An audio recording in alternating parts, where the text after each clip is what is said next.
Good morning, students. My name is Manish sir. Last we are discuss about the parallel plate capacitors, introduce conducting and dielectric slabs. तो उसके अंदर हमने capacitance की value calculate की थी। दो parallel plate capacitors लिए थे जिसके अंदर हमने डाइलेक्ट्रिक और कंडक्टिंग स्लैब रख के कैपेसिटेंस की वैल्यू कैलकुलेट की थी। अगर आपको टॉपिक कम समझ में आ रहा है तो वीडियो आप बार बार देखें। अगला टॉपिक आज का है 5 नंबर के लिए when day graph generators. When day graph generator होता क्या है? When day graph generator charge particles को एक्सेलरेट करवाने के लिए और दूसरा एक फ्यू मिलियन वोल्ट से हाई वोल्टेज को कन्वर्ट करने के लिए काम आता है। अगर हम उसके अंदर फ्यू वोल्ट्स रखें या दें उसको तो वो उसको हाई पोटेंशियल बना देता है। उसको हम उस मशीन को when day graph generator machine कहते हैं। वेन डे साइंटिस्ट का नाम था जो ये मशीन 1931 के अंदर बनाई थी। अब ये किस सिद्धांत के ऊपर काम करती है? तो ये दो सिद्धांत के ऊपर काम करती है। पहला सिद्धांत ये है, it is depends on corona discharge that is action of the sharp point. Corona ये नहीं है जो आप आज के दिन महामारी चल रही है। कोरोना डिस्चार्ज का मतलब ये होता है कि चार्ज कॉर्नर पर से डिस्चार्ज कर देना, न्यूट्रल कर देना। वो कैसे होता है वो अभी हम समझाएंगे। पहले इसका बेसिक। सेकेंडली, अगर हम जितना चार्ज देते हैं वो चार्ज एक बेल्ट के ऊपर स्पीयर हो जाता है। ये उसका दूसरा प्रिंसिपल है। तो दो प्रिंसिपल के ऊपर when day graph generator depend है। सबसे पहले हम कोरोना डिस्चार्ज के बारे में पढ़ते हैं। तो कोरोना डिस्चार्ज के अंदर एक्शन ऑफ शार्प पॉइंट्स होते हैं। एक्शन ऑफ शार्प पॉइंट का मतलब क्या होता है? देखो, अगर ये हमने कोई भी एक ऐसी चीज बनाई, नुकीली चीज कॉर्नर से, और यहां से हमने क्या किया, एयर के पार्टिकल्स अगर इस तरफ आ रहे हैं तो ये एयर के पार्टिकल को क्या कर देगी, मतलब कि उनको अलग अलग कर देती है चीर के। तो एयर के पार्टिकल्स क्या करेंगे, इसके ऊपर से निकल जाएंगे। तो एक्शन ऑफ शार्प पॉइंट का मतलब क्या किया, इस कॉर्नर की वजह से एयर के पार्टिकल्स को अलग अलग कर दिया इन्होंने, आयनाइज कर दिया। ऐसे ही कुछ चार्ज पार्टिकल के लिए शार्प पॉइंट काम करता है। कैसे? When a spherical conductor of a radius R, कोई भी एक स्फेरिकल कंडक्टर हमने मान लिया, एक स्फेरिकल कंडक्टर, और स्फेरिकल कंडक्टर के अंदर जिसकी रेडियस कितनी है, आर रेडियस है, आर रेडियस, कैरी एक चार्ज क्यू, वो क्यू चार्ज लेके आ रहा है। The surface density of charge is given by, अगर इसके सरफेस के ऊपर प्लस क्यू चार्ज है तो इसकी सरफेस चार्ज डेंसिटी कितनी होगी, ये बात हमने पढ़ ली। Surface charge density sigma surface के लिए क्या होती है, charge per unit surface area.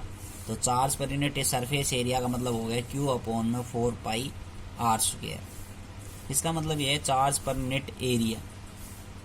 Charge per unit area किसका, स्फीयर का, कितना होता है 4 पाई आर स्क्वायर। अब इसका मतलब क्या है? इसका मतलब ये है कि जितना ज्यादा चार्ज होगा उतनी ज्यादा सरफेस चार्ज डेंसिटी होगी, पहली बात। दूसरी बात, जितना डिस्टेंस कम होगा उतना ही उतनी ही सरफेस चार्ज डेंसिटी क्या होगी, ज्यादा।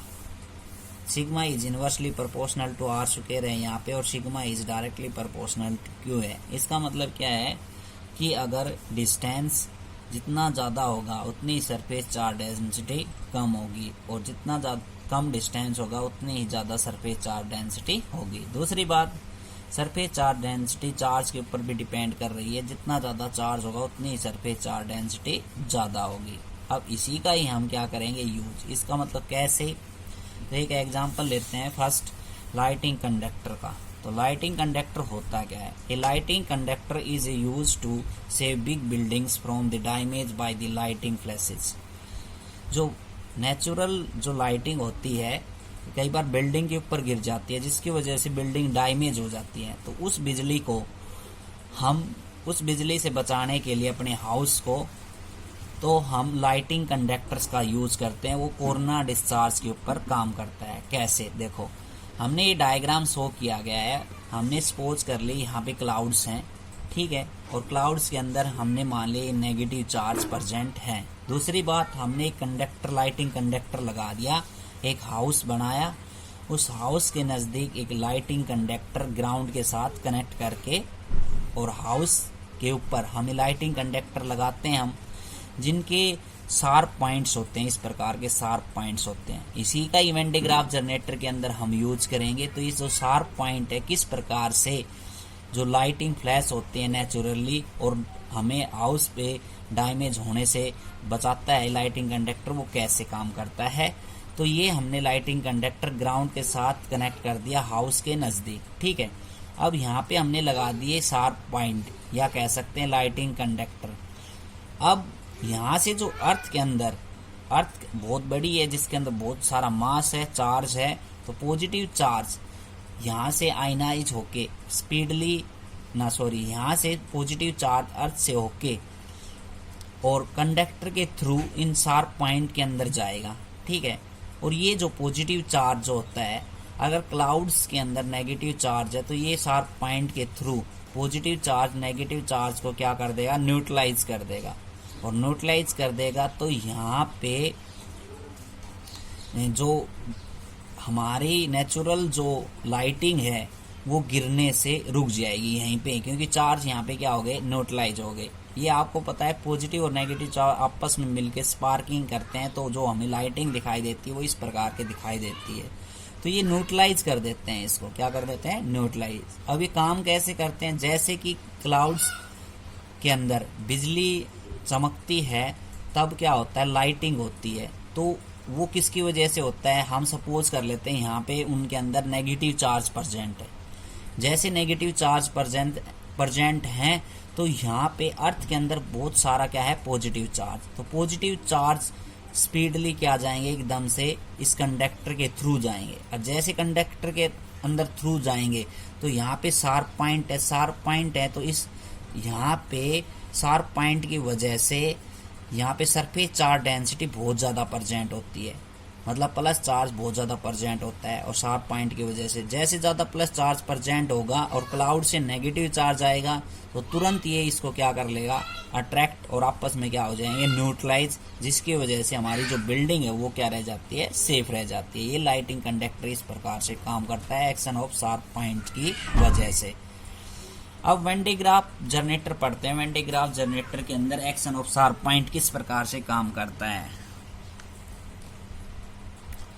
कई बार हमने ये भी देखा है कि जो फ्रिज के अंदर कॉर्नर जो पॉइंट होता है वहां पे अगर हम टच कर देते हैं तो कई बार हमें शॉक लगता है।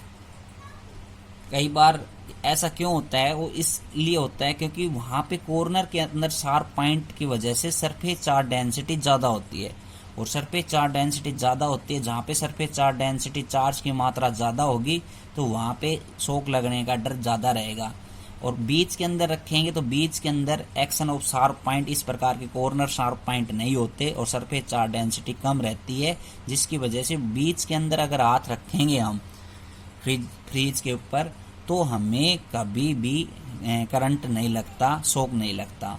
तो ये action of sharp point work करता है। जितना ज़्यादा मतलब कि ये कॉर्नर पॉइंट्स होगा उतने ही सरफेस चार्ज डेंसिटी क्या होगी, ज़्यादा प्रेजेंट होती है। और सरफेस चार्ज डेंसिटी ज़्यादा प्रेजेंट होगी तो चार्ज की वैल्यू ज़्यादा होगी। अब दूसरी बात हम ये पढ़ रहे हैं कि हमने एक लेसन ये भी पढ़ी है कि V इजिकल टू क्या होता है, के क्यू अपॉन में आर। मतलब पोटेंशियल की वैल्यू क्या होती है, एक पॉइंट के ऊपर के क्यू अपॉन में आर। अब जितना ज़्यादा चार्ज होगा उतना ही पोटेंशियल बढ़ेगा। इसका मतलब हमने जितना चार्ज दिया, जितना देंगे फ्यू मिलियन वोल्ट्स के अंदर फ्यू चार्ज देंगे तो उतना ही पोटेंशियल क्या होता चला जाएगा, इंक्रीज। और ये मशीन क्या करेगी, जितना चार्ज मिलेगा उसको उतना ही पोटेंशियल बढ़ाएगी। और फ्यू अमाउंट में हम पोटेंशियल देते हैं तो हाई अमाउंट में क्या बढ़ जाता है, पोटेंशियल बढ़ जाता है। तो ये इसके क्या है, बेसिक कॉन्सेप्ट थे वेन डायग्राफ जनरेटर के अंदर जो इनके ऊपर काम करता है। तो देखो Van de Graaff generator is a device is use to make a high potential for a few volts. एक फ्यू वोल्ट से एक हाई पोटेंशियल बनाने की एक मशीन होती है। इट इज डिजाइन बाय वेंडे 1931।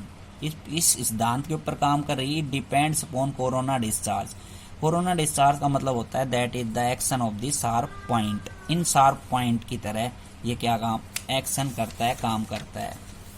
पहला इसका प्रिंसिपल ये है। दूसरा हमने बताया था when a charge is given to a hollow metal belt, अगर हम एक होलो कोई भी मेटालिक बेल्ट है जिसके अंदर हम चार्ज देते हैं, then it spread out the surface of the belt, तो यह कहाँ फैल जाता है, बेल्ट के सरफेस के ऊपर फैल जाता है। दूसरा ये है, इसका यूज हम करेंगे तो हम पहले इसकी कंस्ट्रक्शन पढ़ लेते हैं। तो let us consider a spherical hollow metallic belt. हमने सबसे पहले एक hollow spherical metallic belt consider की है। तो होलो मेटालिक स्पेरिकल बेल्ट कैसी रहेगी, इस प्रकार की होलो मेटालिक स्पेरिकल बेल्ट रहेगी।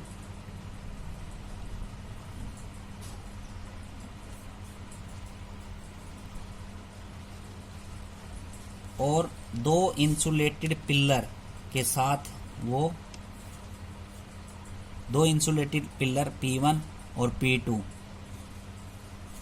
पे हम इसको क्या करेंगे, इंसुलेटेड जो पिलर्स हैं उनके साथ मतलब अटैच कर देंगे।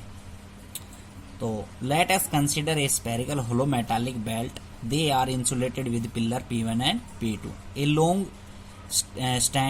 ए long narrow belt of insulating material like silk rayons is wound around the pulley P1 and P2। अब यहाँ पे हमने एक पुल्ली लगाई और इस पुल्ली के ऊपर रेयन की बेल्ट लगा दी, इंसुलेटेड है वो, जिसका नाम हमने दे दिया P1 और एक का नाम दे दिया P2। यहाँ पे P1 और P2 क्या, पुल्ली, ठीक है। अब उसके बाद क्या है, the belt is moving continuously with the pulley with the help of motor. अब ये जो बेल्ट है मूव करती रहती है, और मूव करती रहती है किसकी सहायता से, मोटर की सहायता से, रोटेटरी मोटर की सहायता से। C1 and C2 are two potential metal combs. C1 is called spray comb and C2 is called collecting combs. अब यहाँ पे दो कम्स लगा दिए हमने, दो कम्स देखो यहाँ पे, एक कम्स तो ये लगाई, ठीक, और उसको हायर पोटेंशियल के साथ कनेक्ट कर दिया, हायर पोटेंशियल सोर्स के साथ, हायर टेंशन सोर्स के साथ कनेक्ट कर दिया। इसका नाम दे दिया C1, स्प्रे कम बोलते हैं इसको, स्प्रे कम, ठीक है। और यहाँ पे हमने लगा दी एक कलेक्टिंग कम, एक तो C2 कलेक्टिंग कम का नाम दिया। अब ये चार्ज को क्या करेगी, कलेक्ट करेगी यहाँ से और इस बेल्ट के ऊपर स्पीयर करेगी। यस, क्या है, स्पीयर बेल्ट है, ठीक। और यहाँ पे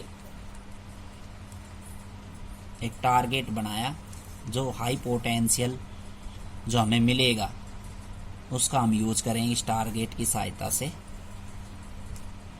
ठीक है। और ये जो पूरा जो चैम्बर है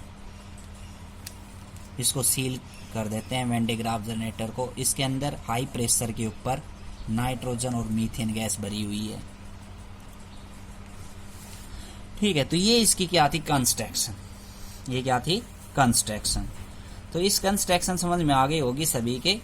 तो अब इसकी वर्किंग पढ़ते हैं। वर्किंग क्या है, स्टील चैम्बर होता है जो नाइट्रोजन और मीथेन ये हाई प्रेशर के ऊपर क्या है, इसको सील किया हुआ है। वर्किंग क्या है, the spray come C1 is given A potential 10 की power 4 volt with the help of high tension. देखो ये हाई टेंशन है, इस हाई टेंशन की सहायता से हम स्प्रे कम को 10 की पावर 4 वोल्ट मतलब 5 वोल्ट दे रहे हैं, लगभग है 10,000 वोल्ट, ठीक है।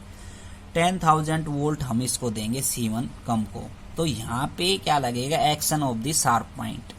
अब action of the sharp point, ये भी शार्प पॉइंट बना रखे, कोरोना डिस्चार्ज का प्रिंसिपल लगेगा, कोरोना डिस्चार्ज। तो कोरोना डिस्चार्ज का मतलब क्या है, यहाँ पे चार्ज, यहाँ पे जैसे हम हायर टेंशन देंगे तो यहाँ पे पॉजिटिव चार्ज आएगा, ठीक है। तो पॉजिटिव चार्ज आएगा तो कोरोना डिस्चार्ज की वजह से मतलब चार्ज को डिस्चार्ज कर देता है ये शार्प पॉइंट, और शार्प पॉइंट चार्ज को डिस्चार्ज कर देगा तो यहाँ पे जो पॉजिटिव चार्ज है बेल्ट के ऊपर आ जाएगा। किसके ऊपर आ जाएगा? बेल्ट के ऊपर आ जाएगा। तो हम कह सकते हैं due to the action of the sharp point the charge will be spread on the belt when the belt is move with the rotatory motor then charge will be reach at the point near the point C2। तो charge कहाँ पहुंच जाएगा? जब belt rotate करेगी तो charge पहुंच जाएगा C2 point पे। ठीक है, तो यही बात हमने लिख रखी है। क्या? देखो, जय हाई पोटेंशियल हमने दिया सोर्स है तो due to discharging at the same sharp point, तो एक्शन ऑफ शार्प पॉइंट की वजह से positively charge is set up which spray positive charge on the belt. तो बेल्ट के ऊपर क्या हो जाएगा? वो पॉजिटिव चार्ज सेटअप हो जाएगा। किसकी वजह से? कोरोना डिस्चार्ज की वजह से। And as the belt move and reach the comb C2 the negative charge is induce on the sharp end the collecting comb C2 and the equal positive charge is induce on the further end of C2। इसका मतलब क्या है? देखो, इसका मतलब ये है कि अगर यहाँ से हायर टेंशन से हमने 5 वोल्ट दी तो यहाँ पे पॉजिटिव चार्ज जो है कोरोना डिस्चार्ज की वजह से इस बेल्ट के ऊपर स्पीड हो गया। जैसे बेल्ट मूव कर रही है तो पॉजिटिव चार्ज ऊपर की तरफ जाएगा, ऊपर की तरफ जाएगा तो यहाँ इस पॉइंट पे पहुंच जाएगा। ये जैसे यहाँ पे पहुंचेगा तो इंडक्शन इफेक्ट की वजह से यहाँ क्या आ जाएगा? नेगेटिव चार्ज आ जाएगा। क्या आ जाएगा? Negative charge. और इसके फर्दर एंड पीछे क्या आ जाएगा? Positive charge. जैसे पॉजिटिव चार्ज आएगा तो ये पॉजिटिव चार्ज यहां से बेल्ट के ऊपर स्पीड हो जाता है। क्या हो जाता है? बेल्ट के ऊपर स्पीड हो जाता है। ये इसका सेकंड प्रिंसिपल है। यहाँ पे क्या लगा? Action of the sharp point लगा, सेकंड में उसका सेकंड प्रिंसिपल लग गया, तो मतलब वर्क कर रहा है ये इस प्रकार से। ठीक है, तो जैसे इस बेल्ट के अंदर क्या हो जाता है? स्पीड हो जाता है। तो चार्ज यहाँ पे इकट्ठा हो गया बेल्ट के अंदर, और इकट्ठे चार्ज की वजह से चार्ज बढ़ गया। और बेल्ट के ऊपर जैसे चार्ज बढ़ेगा धीरे धीरे तो क्या होगा? पोटेंशियल बढ़ेगा, और पोटेंशियल बढ़ेगा तो उस पोटेंशियल का हम इस टारगेट के थ्रू कहीं पे भी जाके यूज कर सकते हैं। अब ये पॉजिटिव चार्ज और नेगेटिव चार्ज यहाँ पे न्यूट्रलाइज हो गए। अब बेल्ट आगे क्या हो गई?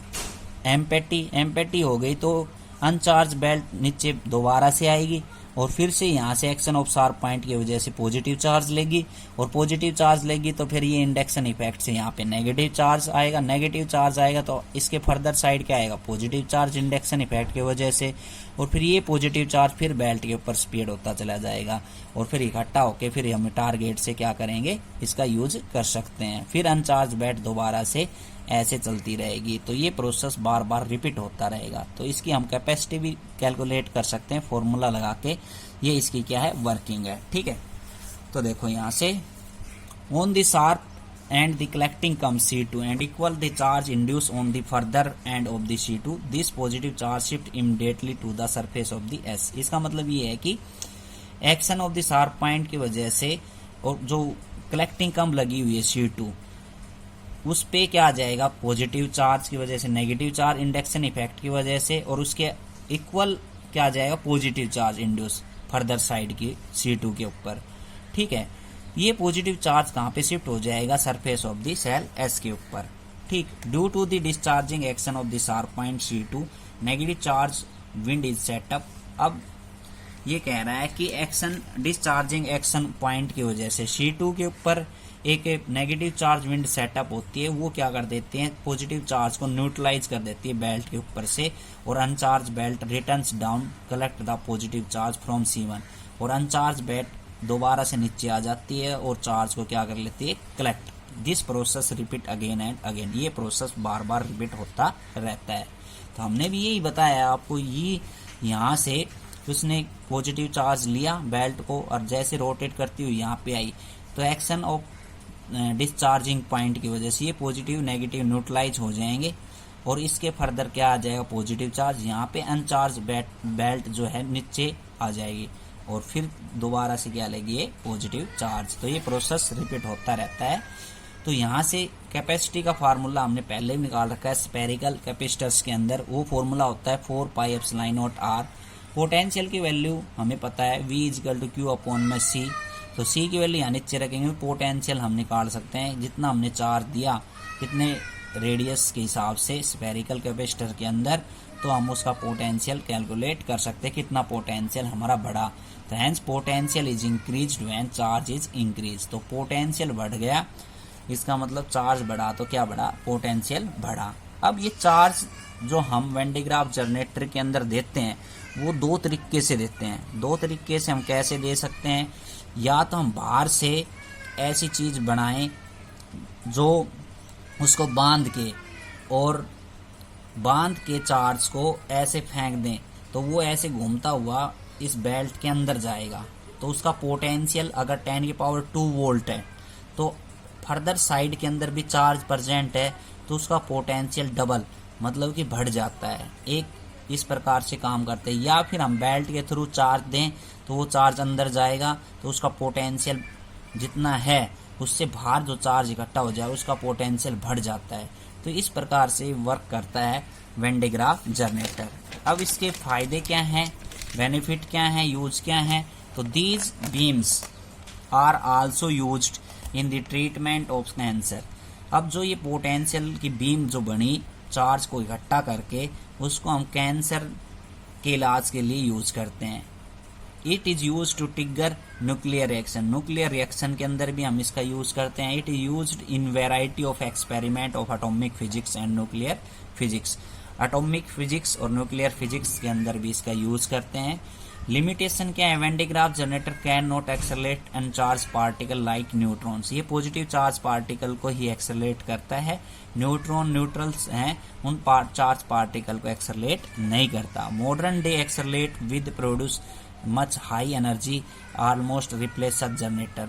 आज के ज़माने के अंदर इस प्रकार के चार्ज पार्टिकल को एक्सेलरेट करवा के और हम इस प्रकार की काफ़ी मात्रा में एनर्जी प्राप्त कर सकते हैं इस प्रकार के जनरेटर को रिप्लेस करके।